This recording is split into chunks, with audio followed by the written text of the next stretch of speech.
नमस्कार, आप देख रहे हैं न्यूज 18 इंडिया पर कच्चा चिट्ठा। मैं हूं आपके साथ प्रीति रघुनंदन।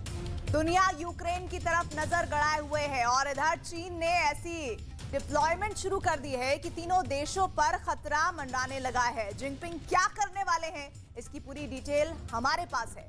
कच्चा चिट्ठा में आज हम आपको युद्ध वाला ऑक्टोपस भी दिखाएंगे, जिसे रूस अपने लिए सबसे बड़ा खतरा मान चुका है। लेकिन पुतिन के लिए खतरा एक महिला भी बन चुकी है और वो उसे जरा भी माफ करने के मूड में नहीं है।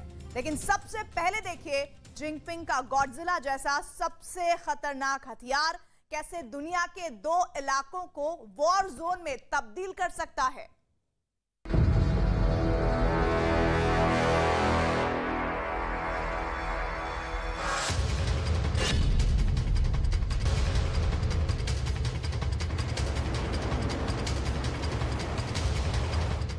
चाइना का टारगेट क्या है?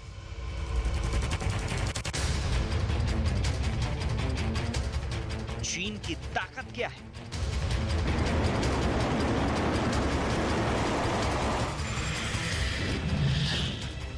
चीन का इरादा क्या है?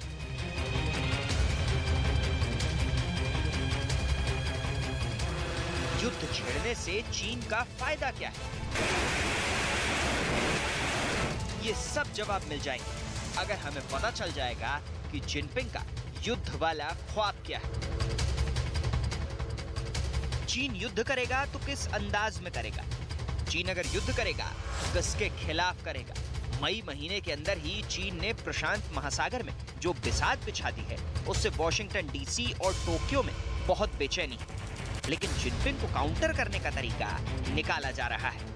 समंदर में चीन इस वक्त जो कुछ कर रहा है उसकी टोह मिलनी शुरू हो गई है। अमेरिका और जापान ने अपनी इंटेलिजेंस के जरिए ये पता लगाना शुरू कर दिया है कि जिनपिंग आखिर युद्ध कैसे करेंगे, जिनपिंग हमला किस पर करेंगे, और सबसे बड़ी बात है कि जिनपिंग की अपनी कमियां क्या है और क्या चीन की वो कमियां भी एक्सपोज हो रही हैं। इन सब बातों का पता लगाना उनके दुश्मनों ने शुरू भी कर दिया है।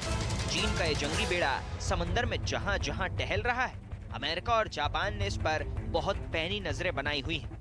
चाहे ये ताइवान के करीब ऑपरेशन कर रहा हो या फिर जापान के करीब जाने की कोशिश। ऐसी बहुत सी रिपोर्ट छप रही हैं जिससे पता चलता है कि चीन के कैरियर ऑपरेशन को डिकोड किया जा रहा है। साउथ चाइना मॉर्निंग पोस्ट की खबरें देखी, सब में चीन के कैरियर ऑपरेशन के बारे में बहुत सी डिटेल दी गई है। निकी की ये खबर बताती है कि चीन की नेवी पर इस वक्त अमेरिका और जापान ने अपनी आंखें गड़ाई हुई हैं। वर्ल्ड मीडिया में इस वक्त चाइनीज नेवी के कैरियर ऑपरेशन की बहुत चर्चा हो रही है। चीन का ये जंगी बेड़ा, जिसे दुनिया लाइनिंग के नाम से जानती है, ये ताइवान के पूर्व में 300 किलोमीटर दूर फिलीपीन सागर में नजर आया। बहुत ही बड़ा जहाज है ये, अपने आप में एक बड़ी जंग लड़ने की ताकत रखता है।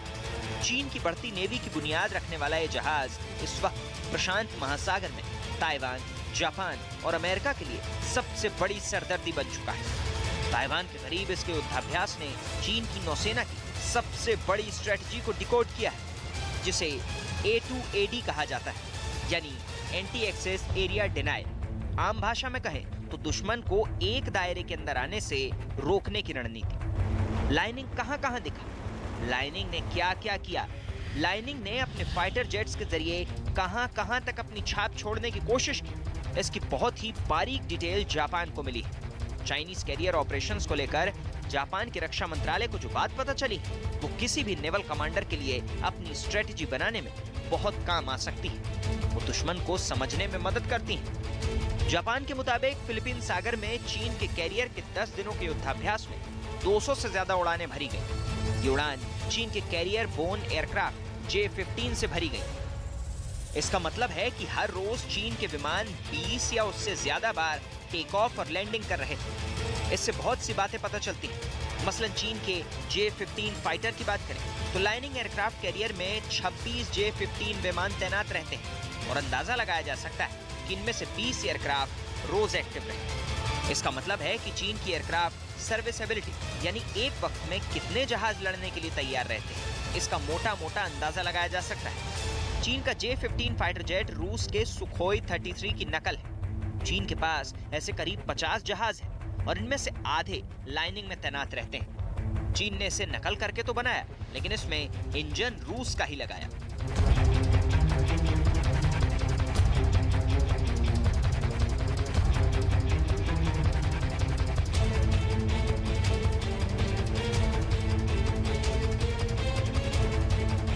चीन के इस नेवल फाइटर की रफ्तार 2500 किलोमीटर प्रति घंटे तक जा सकती है। ये 3500 किलोमीटर के दायरे में लड़ सकता है और 20,000 मीटर की ऊंचाई तक जा सकता है। 12 हार्ड पॉइंट के साथ ये जहाज एंटी शिप और एंटी रडार मिसाइलों से लैस। इसके नए वर्जन में ज्यादा आधुनिक रडार लगाए जाने का दावा किया जाता है। कुल मिलाकर ये चाइनीज नेवी की हवाई ताकत का सबसे मजबूत हिस्सा है और इसी के बल पर वो जापान और ताइवान को लगातार डराने की कोशिश कर रहा है। जापान को चीन के कैरियर ऑपरेशन के बारे में जो जानकारियां मिली हैं, उसके मुताबिक ये बात पुख्ता नहीं हो पाई कि चीन ने रात में भी युद्धाभ्यास किया है। ऐसा ना करना सवाल उठाता है कि क्या चीन के कैरियर ऑपरेशन रात के लिए तैयार नहीं है। ऐसा मानना गलत होगा, क्योंकि एक नौसेना जब समंदर के बीच में होती है तो दिन और रात की जंग के लिए उसे तैयार रहना होता है। चीन की फायर पावर पर वैसे तो शक नहीं, लेकिन चीन ने हमेशा अपनी सेना और उसकी ताकत को ज्यादा बढ़ा चढ़ा कर दिखाया है। जापान के रक्षा मंत्रालय के मुताबिक चीन ने अपने Z-18 एंटी सबमरीन हेलीकॉप्टर भी लगातार इस एक्सरसाइज में तैनात रखे। 2018 से चीन की नौसेना में शामिल हुए हेलीकॉप्टर टॉर्पीडो और एंटी शिप मिसाइल से भी लैस है।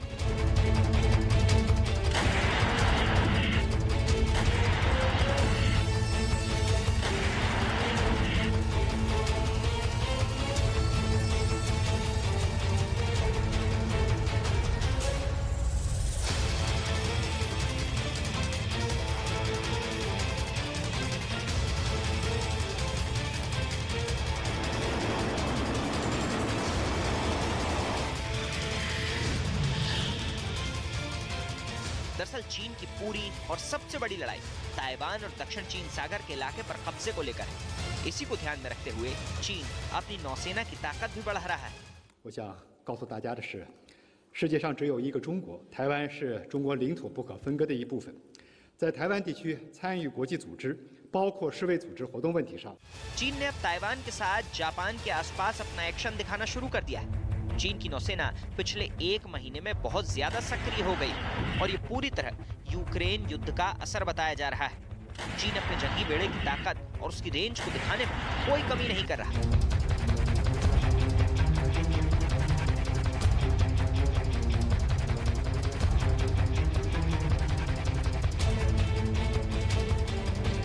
लाइनिंग जैसे जंगी बेड़े में चीन के पास क्या क्या मौजूद रहता है, अब उसे बहुत अच्छी तरह समझिए, क्योंकि एक कैरियर की ताकत उससे उड़ान भरने वाले जहाज नहीं, बल्कि उसके साथ चलने वाले डिस्ट्रॉयर और फ्रीगेट की भी होती है, जो एक तरह से उसे बचाने का काम करते हैं। इसके बिना कोई भी कैरियर तैरता हुआ आसान निशाना बन सकता है। इसलिए चीन का एयरक्राफ्ट कैरियर लाइनिंग अकेला नहीं था, इसके साथ था टाइप 55 डिस्ट्रॉयर, जो चीन का सबसे बड़ा जंगी जहाज है।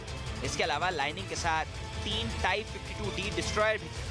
इसके अलावा जिनपिंग ने लाइनिंग के साथ साथ एक सप्लाई शिप और 2 और जंगी जहाज भी भेजे थे। ऐसे कैरियर ग्रुप हमेशा 1 या 2 पनडुब्बियों के साथ होते हैं और इसी तरह चीन ने अपनी सबसे बड़ी स्ट्राइक ग्रुप फॉर्मेशन प्रशांत महासागर में दिखाई।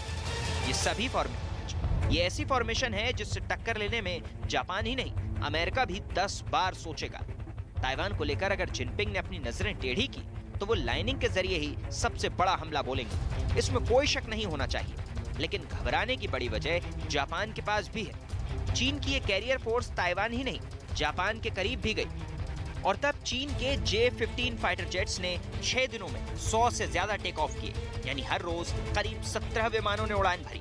पूर्वी चीन सागर में भी चीन ने अपनी A2AD वाली स्ट्रेटेजी को आजमाया, यानी अपने असर वाले इलाके में दुश्मन को घुसने तक नहीं देना। इसके लिए चीन के विमान ही नहीं, बल्कि बड़े बड़े जंगी जहाजों में लगे रडार सिस्टम भी बड़ा रोल निभाते हैं। उनमें लगी एंटी शिप और क्रूज मिसाइलों का भी खतरा दिखाया जाता है। साथ ही अटैक सबमरीन वाली फोर्स का दायरा भी मायने रखता है। सवाल है कि क्या जापान या अमेरिका चीन की इस बढ़ती हुई ताकत का मुकाबला कर सकते हैं? 美方一些人整天沉迷于威逼裹挟盟友，搞恶华小圈子，完全是逆时代潮流而动，不得人心，也没有出路。我们敦促美方言行一致，将美国领导人不寻求新冷战、不寻求强化同盟关系、反对中国的表态落到实处，多做有利于中美互信合作和世界和平发展的事。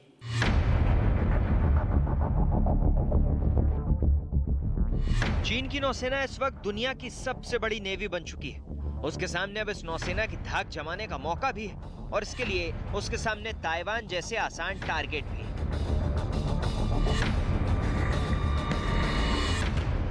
जिनपिंग जिस 400 वॉरशिप वाली नेवी का ख्वाब पूरा करने जा रहे हैं, उसका अमेरिका पर क्या असर होगा, उसका फर्क देखिए। क्योंकि चीन की डिफेंस फोर्स कई मायनों में अमेरिका के लिए खतरा बनने जा रही है। नेवी में नंबर्स के मामले में चीन अमेरिका को पहले ही पछाड़ चुका है। चीन के पास 355 से ज्यादा नेवल शिप है और यह तादाद 400 होने जा रही है, जबकि अमेरिका अब 300 वॉरशिप के साथ दूसरे नंबर की नेवी ही रह गया है। वहीं भारत के पास करीब 150 वॉरशिप। ये आंकड़े बताते हैं कि चीन की नौसेना ने अपनी ताकत में ऐसा बड़ा इजाफा करने की तैयारी शुरू कर दी है, जिसके बाद अमेरिकी नौसेना का कद घट जाएगा, क्योंकि चीन का नेवल चैलेंज बहुत ज्यादा खतरनाक इरादों वाला नजर आता है।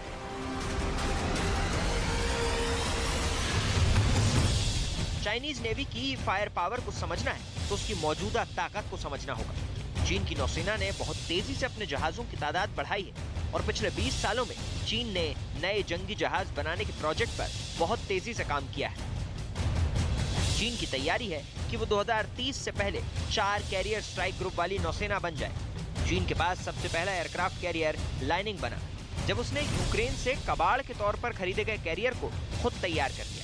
चीन का दूसरा कैरियर है शोंडोंग, जो लाइनिंग की तर्ज पर बना वॉरशिप है। चीन अब तीसरे कैरियर टाइप 03 को लॉन्च करने की भी तैयारी कर रहा है। समंदर में लड़ाई इससे पहले चीन की कमजोर कड़ी मानी जाती रही है, लेकिन नए एयरक्राफ्ट कैरियर के साथ चीन ने अपनी कमजोरी को बड़ी ताकत में बदल लिया है। लाइनिंग और शोंडोंग के बाद अब इसका तीसरा कैरियर डीजल इंजन से चलेगा, लेकिन अब चीन के जिस चौथे कैरियर की बात चल रही है वो न्यूक्लियर पावर से चलेगा, और वो भी अमेरिकी सुपर कैरियर्स की तरह 1 लाख टन का होगा। चीन ने तीनों कैरियर्स पर बहुत तेजी से काम किया है। चीन की नौसेना के पास 2011 से पहले कोई कैरियर नहीं था, लेकिन अगले 10 सालों के अंदर चीन अब 3 कैरियर ऑपरेट करने वाली नौसेना बनने जा रहा है। चीन की शिप बिल्डिंग इंडस्ट्री ने बहुत तेजी से काम किया और अपने तमाम प्रोजेक्ट वक्त से पहले पूरा कर रही है। इससे पता चलता है कि चीन सीधे तौर पर अमेरिका के लिए समंदर में बड़ा चैलेंज पेश करने जा रहा है। 美方相关举动纯属捕风捉影，刻意渲染中国威胁论。中方一贯坚持在相互尊重、互不干涉内政等原则基础上发展同其他国家关系。我们希望美方摒弃冷战零和思维，停止动辄拿中国说事，向中国泼脏水。 अमेरिका का निमित्ज क्लास, फोर्ड क्लास, इस क्लास के एयरक्राफ्ट कैरियर दुनिया के सबसे बड़े सुपर कैरियर माने जाते हैं, जो 1 लाख टन कैटेगरी वाले वॉरशिप है, और ये दशकों से अमेरिकी नौसेना का पूरी दुनिया पर दबदबा कायम करने वाली इमेज तैयार कर चुके हैं। लेकिन चीन की बढ़ती ताकत साबित करती है कि उसे अब चीन से बहुत बड़ा चैलेंज मिलने लगा है। इस तरह के जंगी जहाजों के साथ अगर जिनपिंग ने ताइवान के खिलाफ युद्ध शुरू किया तो जंग यूक्रेन से भी बड़ी होगी और फिर विश्व युद्ध की नौबत भी आ सकती है। असल में चीन के सामने ताइवान की ताकत कहीं नहीं ठहरती। दोनों देशों में लड़ाई हो तो चीन के पास इतनी शक्ति है कि वो बस कुछ घंटों के भीतर खेल खत्म कर सकता है। कई जानकारों का मानना है कि जब तक अमेरिका आएगा उससे पहले ही खेल खत्म हो जाएगा। इस इलाके में अमेरिका का बैटल ग्रुप अगर लगातार तैनात रहे तो हैरान करने वाली बात नहीं होगी। इसलिए पिछले 3 महीने से यूक्रेन में युद्ध को लेकर जो चेहरे पूरी दुनिया पर हावी रहे, जैसे व्लादिमीर पुतिन, वोलोदिमीर ज़ेलेंस्की और जो बाइडेन, इन्हें भूल जाइए, क्योंकि जब यूरोप सुलग रहा है, जब यूरोप एक और बहुत बड़े युद्ध की चौखट पर बैठा हुआ है, तो पुतिन और ज़ेलेंस्की के साथ बाइडेन की चर्चा दुनिया कर रही है। लेकिन यूक्रेन की जंग एक और बड़े युद्ध का खतरा बढ़ा रही है। इसलिए कुछ देर के लिए पुतिन, ज़ेलेंस्की और बाइडेन को भूल जाइए। पिछले 3 महीनों में युद्ध की शुरुआत करने वाले रूस, पुतिन की फौज का सामना करने वाले यूक्रेन और यूक्रेन को हथियार पहुंचाने वाले नेटो और अमेरिका ने क्या किया, इससे आगे बढ़कर सोचने की जरूरत है। क्योंकि इस वक्त दुनिया का दायरा बढ़ गया है। दुनिया में 2 और बड़ी ताकत टकराती हुई नजर आ रही हैं। चीन की हरकत और जापान का एक्टिव होना ये दोनों बातें एशिया में बहुत बड़ी जंग का खतरा दिखा रही हैं। अगर यहाँ जंग हुई तो यूक्रेन से भी ज्यादा खतरनाक हथियारों का इस्तेमाल हो सकता है। अगर यहाँ युद्ध शुरू हुआ तो यूक्रेन की तबाही मामूली नजर आएगी, क्योंकि इस वक्त चीन और अमेरिका के एशियाई दोस्तों के बीच बड़ा संग्राम छिड़ सकता है। ये सब कुछ भारत से 4500 किलोमीटर दूर प्रशांत महासागर में हो रहा है। यहाँ समंदर में चीन और अमेरिका के बीच युद्ध वाले खतरे को लेकर ऐसा उबाल आया है कि हर कोई हैरान है। पूरी दुनिया बहुत ज्यादा परेशान है और खतरे में महसूस कर रही है।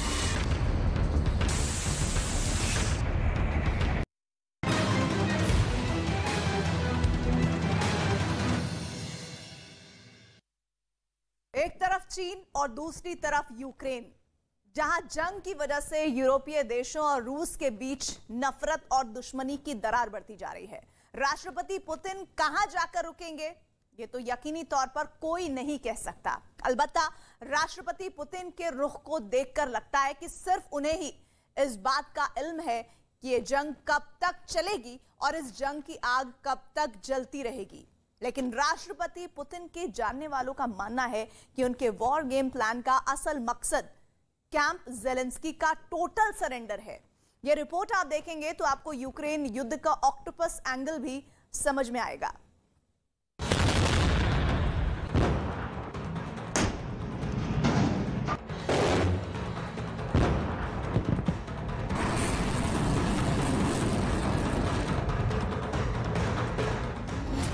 यूक्रेन के बाद कहां रुकेंगे पुतिन? किन देशों पर मंडरा रहा जंग का खतरा?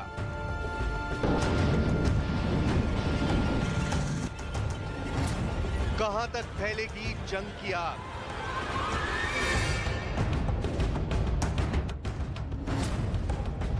महायुद्ध का ऑक्टोपस। रूस और यूक्रेन के बीच जंग और तेज हो गई है। अमेरिकी खुफिया एजेंसियों के हवाले से पश्चिमी मीडिया में छपी खबरों के मुताबिक रूस के राष्ट्रपति व्लादिमीर पुतिन अभी यूक्रेन के साथ जंग को रोकने के मूड में नहीं है। अमेरिकी खुफिया एजेंसियों का कहना है कि राष्ट्रपति पुतिन अभी यूक्रेन जंग को और लंबा खींचना चाहते हैं और अपने इस प्लान पर काम कर रहे हैं। फिलहाल यूक्रेन जंग की आग में जल रहा है और इस जंग के रुकने के आसार कम ही नजर आ रहे हैं। पश्चिमी देशों के रक्षा विशेषज्ञों का मानना है कि जब तक रूसी सेना पूर्वी यूक्रेन के ज्यादातर हिस्से पर अपना कब्जा नहीं जमा लेती, तब तक ये जंग जारी रहेगी।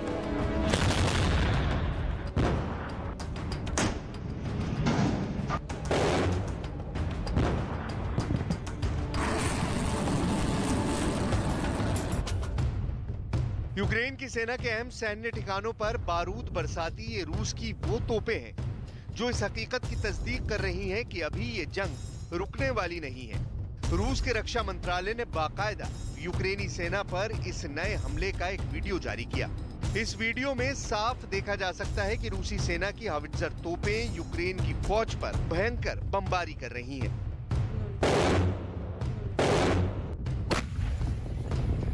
यूक्रेन जंग को लेकर अभी भी कई कयास लगाए जा रहे हैं। पश्चिमी देशों को लगता है कि यूक्रेन की आड़ में रूस के राष्ट्रपति व्लादिमीर पुतिन क्या अपने दूसरे पड़ोसी देशों पर भी हमले का प्लान बना चुके हैं, क्योंकि जैसे जैसे यूक्रेन की जंग लंबी खिंचती जाएगी, वैसे वैसे इस जंग की आग में रूस के पड़ोसी मुल्कों तक फैलने का खतरा भी बढ़ता जाएगा। पश्चिमी देशों के रक्षा विशेषज्ञों को लगता है कि रूस इस जंग को ऑक्टोपस की तरह फैलाना चाहता है।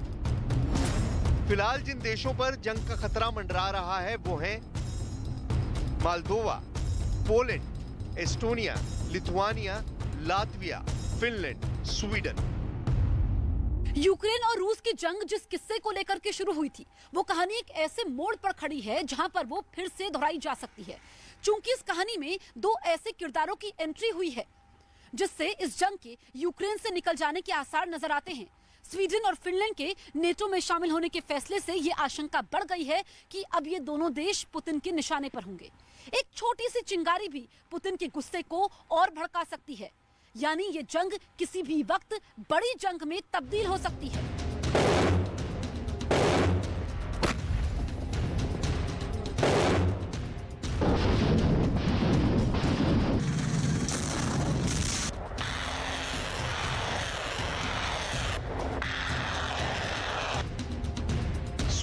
फिनलैंड रूस के आक्रामक रवैये को देखते हुए नेटो यानी नॉर्थ अटलांटिक ट्रीटी ऑर्गेनाइजेशन में शामिल होने के लिए आधिकारिक तौर पर आवेदन दे चुके हैं। स्वीडन और फिनलैंड के नेटो में शामिल होने पर वैसे तो रूस के राष्ट्रपति व्लादिमीर पुतिन ने कहा कि रूस को इससे कोई फर्क नहीं पड़ता, लेकिन इसके साथ साथ उन्होंने दोनों ही देशों को चेतावनी भी दे दी। Я хотел бы вас проинформировать, уважаемые коллеги, нет проблем с этими государствами. Нет. И поэтому в этом смысле непосредственной угрозы для нас расширение за счет этих стран для России не создается. Но расширение военной инфраструктуры на эту территорию, безусловно, вызовет нашу ответную реакцию. И какой она будет, мы будем смотреть, исходя из тех угроз. साफ सीधे लफ्जों में कहा जाए तो रूस के राष्ट्रपति व्लादिमीर पुतिन की ये तकरीर स्वीडन और फिनलैंड दोनों के लिए एक ताकीद है कि उन्हें इस बात की सनद रहे कि अगर उन्होंने अपनी हद पार की तो उन्हें रूस के कहर का सामना करना पड़ेगा। पुतिन के बयान के बाद नेटो के सेक्रेटरी जनरल का कहना है कि नेटो अपने हर सदस्य की सुरक्षा के लिए हमेशा तैयार है। You are our closest partners, and your membership in NATO would increase our shared security. The applications you have made today are an historic step. Allies will now consider the next steps on their path to NATO.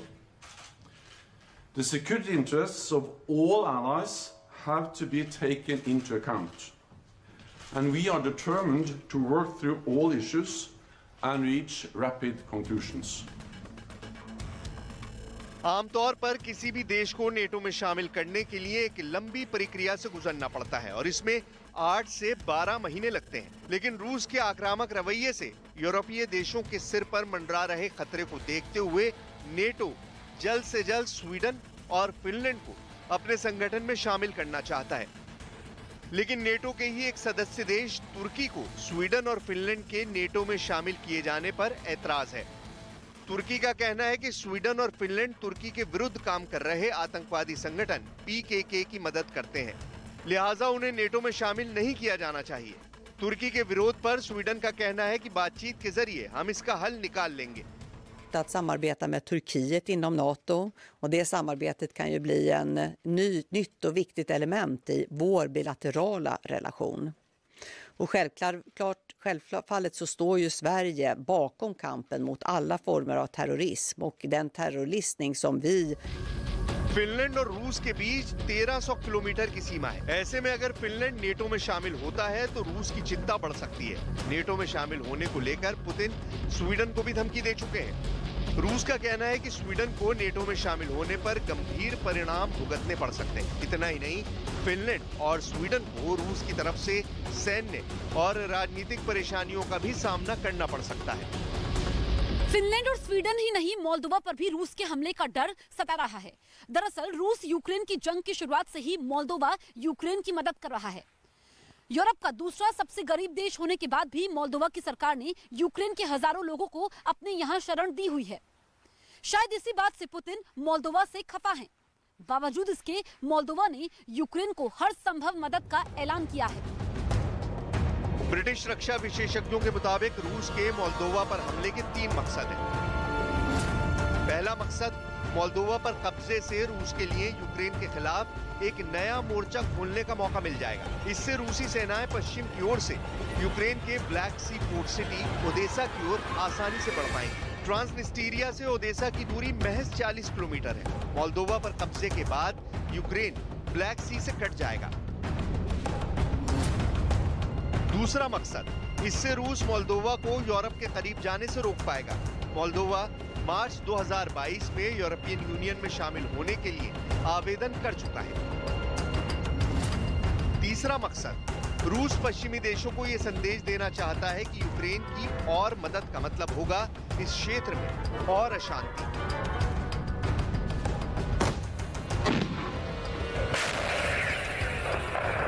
रूस पूर्वी Europe में अपना वर्चस्व बढ़ाने के इरादे से Moldova से अलग हुए एक छोटे से इलाके ट्रांसनिस्टीरिया की आजादी का ऐलान कर उसे अपने साथ मिला सकता है। ट्रांसनिस्टीरिया मोल्दोवा से लगा एक छोटा सा इलाका है जहां रूस को सपोर्ट करने वाली सरकार है।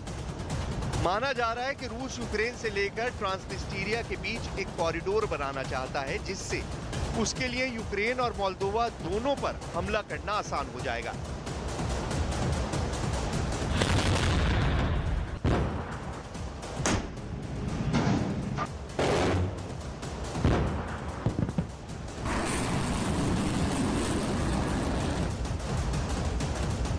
पश्चिमी देशों के रक्षा विशेषज्ञों का मानना है कि पुतिन यूक्रेन जंग की आड़ में बाल्टिक देशों एस्टोनिया, लातविया और लिथुआनिया पर भी हमले की फिराक में है। दरअसल 90 के दशक में सोवियत संघ के विभाजन के बाद ये तीनों देश आजाद होकर नेटो में शामिल हो गए थे। रूस अब अपनी सीमा से लगे नेटो के खतरे को भी मिटा देना चाहता है। इसके अलावा रूस अपने कलिनिनग्राद बेस से पोलैंड पर भी हमला कर सकता है।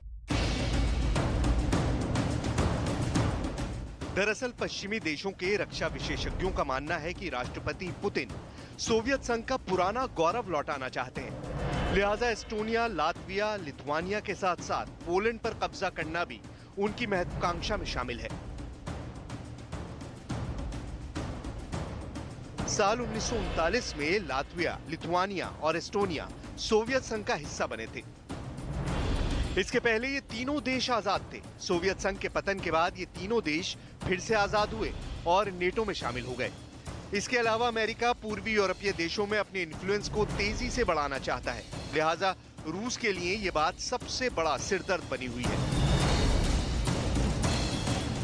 हालांकि पुतिन ने सार्वजनिक रूप से बाल्टिक देशों पर रूसी नियंत्रण को फिर से स्थापित करने जैसी कोई बात नहीं कही है, लेकिन फिर भी यूक्रेन का अंजाम देखकर एस्टोनिया, लातविया और लिथुआनिया को ये डर सता रहा है कि रूस उन पर कब्जा करने के लिए हमला कर सकता है। लिहाजा उन्होंने रूस और खासकर राष्ट्रपति पुतिन के आक्रामक रवैये को देखते हुए अपनी सुरक्षा के मद्देनजर अपने अपने देशों में नेटो फौज की मौजूदगी को बढ़ाने की मांग की है।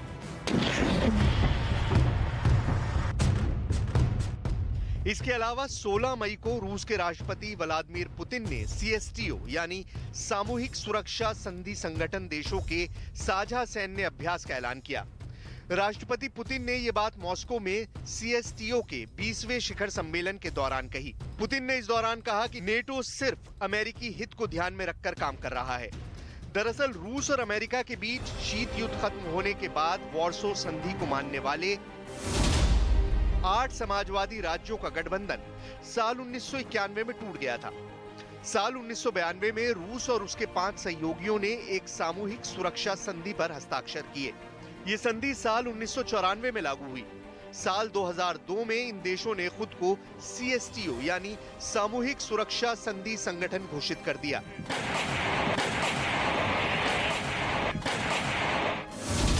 सामूहिक सुरक्षा संधि संगठन एक सैन्य गठबंधन है जिसमें Kazakhstan, Kyrgyzstan, Armenia, Belarus, Tajikistan और रूस समेत 6 सदस्य देश शामिल हैं। उज्बेकिस्तान भी CSTO का एक सदस्य था, लेकिन उसने 2012 में ये संगठन छोड़ दिया था।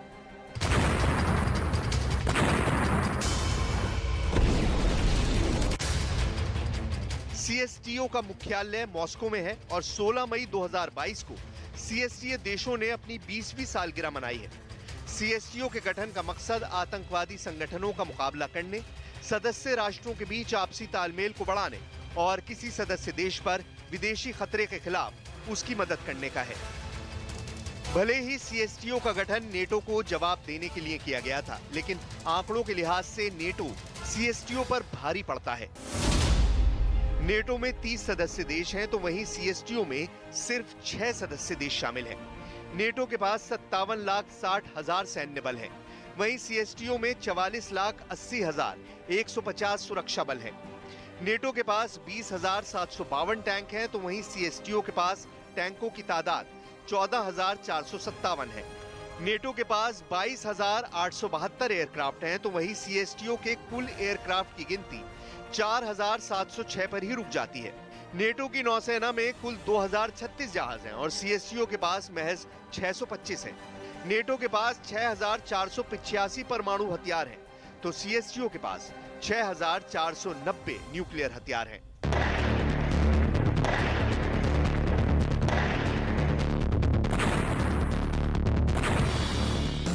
राष्ट्रपति पुतिन के रुख को देखकर लगता है कि सिर्फ उन्हें ही इस बात का इल्म है कि ये जंग कब तक चलेगी और इस जंग की आग कब तक जलती रहेगी।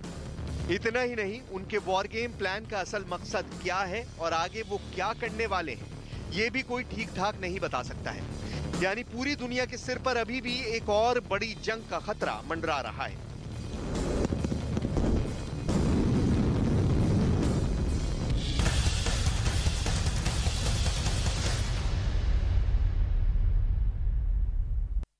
पुतिन को वाकई बहुत बड़ा खतरा सता रहा है। खतरा यह है कि उनका कोई अपना जो बहुत करीबी हो वो उनको बहुत बड़ा धोखा दे सकता है। आज इस रिपोर्ट में हम आपको एक ऐसे ही शख्स के बारे में बताने जा रहे हैं जिससे पुतिन को बहुत उम्मीदें थी, लेकिन अब वो पुतिन के खिलाफ खड़ी हो गई है।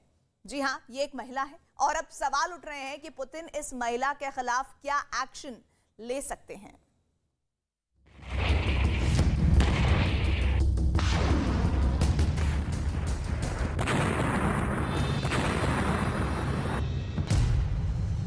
यूक्रेन की बर्बादी और पुतिन के बीच जो भी आएगा सब खत्म होगा। चाहे वो खुद पुतिन के गुरु की बेटी ही क्यों ना हो।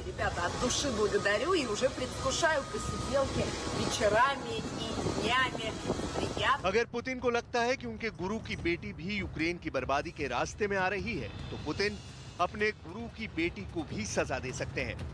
यानी यूक्रेन की बर्बादी तय है।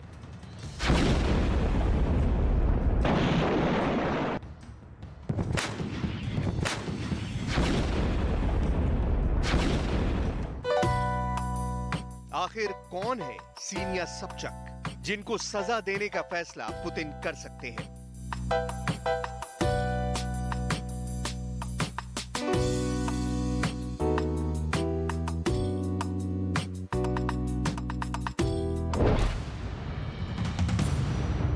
आखिर क्यों सीनिया सबचक के खिलाफ रूस की तमाम सरकारी एजेंसियां लगातार सबूत तलाश रही हैं?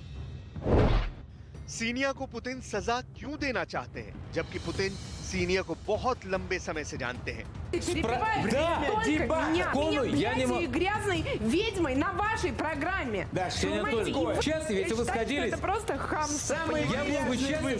सीनिया सबचक जो बहुत ज्यादा इमोशनल है, वो रूस के एक टेलीविजन पर पॉलिटिकल डिबेट में पहले रोती हैं और फिर डिबेट छोड़कर चली जाती हैं।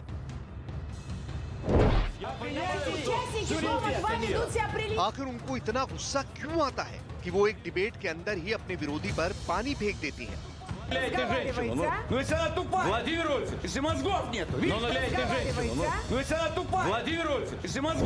क्या सीनिया सबचक रूस के अंदर लोगों को पुतिन के खिलाफ भड़का रही हैं? आखिर क्या है पुतिन और सीनिया सबचक की दुश्मनी का पूरा सच? और कौन है सीनिया सबचक के पिता अनातोली सबचक, जिनको पूरी दुनिया पुतिन के गुरु के नाम से जानती है?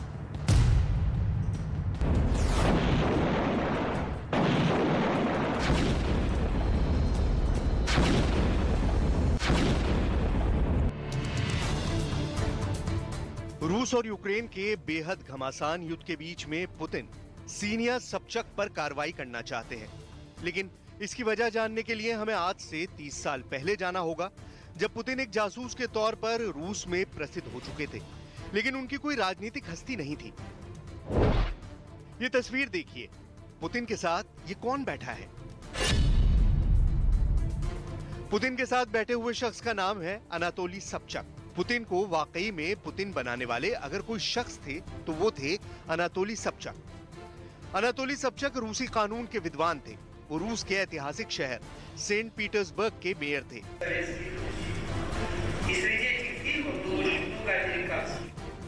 अनातोली सबचक साल 1991 से 1996 तक सेंट पीटर्सबर्ग के मेयर रहे। अनातोली ने पुतिन को अपना प्रतिनिधि यानी डिप्टी मेयर बना दिया था। यहीं से पुतिन के राजनीतिक जीवन की शुरुआत हुई थी। धीरे धीरे पुतिन अपने आकर्षक व्यक्तित्व के चलते बहुत ज्यादा लोकप्रिय हो गए। रूस में साल 1999 के दौर में पुतिन की लोकप्रियता चरम पर पहुंचने लगी और कुछ ही हफ्तों में वो रूस के प्रधानमंत्री बन गए। इस पूरी राजनीतिक यात्रा में पुतिन का साथ दिया था अनातोली सबचक ने। साल 1995 के दौर से सीनिया और पुतिन एक दूसरे को जानने लगे थे, क्योंकि सीनिया पुतिन के गुरु अनातोली की ही बेटी थी। लेकिन साल 2000 में अनातोली की मौत के बाद सीनिया और पुतिन के बीच की दूरी बढ़ती चली गई। सीनिया सबचक और पुतिन के बीच कटुता इतनी ज्यादा बढ़ गई कि सीनिया ने पुतिन के खिलाफ राष्ट्रपति पद का चुनाव भी लड़ा और तब पूरी दुनिया के कैमरे सीनिया की तरफ घूम गए। हर तरफ सीनिया की ग्लैमरस लाइफ की चर्चा होने लगी। सीनिया सबचक को पहले रूस में एक पार्टी गर्ल के रूप में जाना जाता था। वो रियलिटी शोज में हिस्सा लेती थी और डांस करने का शौक था।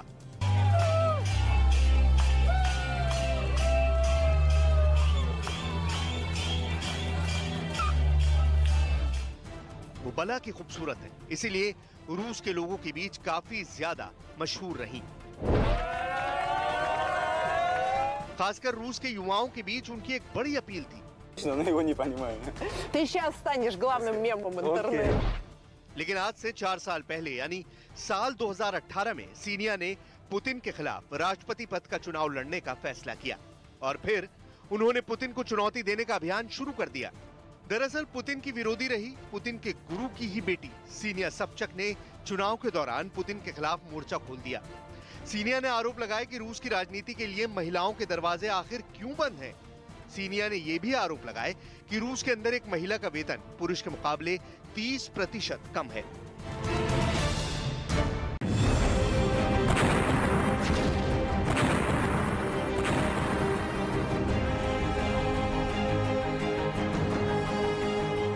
पुतिन और सीनिया के बीच सबसे बड़ी जंग शुरू हुई राष्ट्रवाद के मुद्दे पर। दरअसल सीनिया ने यह कहना शुरू कर दिया कि पुतिन और उनके समर्थकों का राष्ट्रवाद झूठा है। सबसे बड़ी बात, रूस ने हथियारों के दम पर यूक्रेन के इलाके क्राइमिया पर कब्जा कर लिया था। लेकिन सीनिया ने चुनाव प्रचार के दौरान ये कहना शुरू कर दिया कि क्राइमिया पर कब्जा करके रूस ने 1994 के बुडापेस्ट समझौते का उल्लंघन किया है। सीनिया ने यह भी कहा कि क्राइमिया की स्थिति पर एक जनमत संग्रह करवाया जाए। इस तरह के दावों से पुतिन की नाराजगी बढ़ती गई और पुतिन के समर्थकों ने यह कहना शुरू कर दिया कि सीनिया रूस के विरोधियों की एजेंट हैं। अब सबसे बड़ा सवाल यह था कि आखिर सीनिया अपनी बात किस माध्यम से कहती, क्योंकि पूरे रूस में अगर कोई मीडिया है तो वो सरकारी मीडिया है और पूरे सरकारी मीडिया पर पुतिन का कंट्रोल है और हर एक अहम पद पर पुतिन के ही करीबियों का कब्जा है।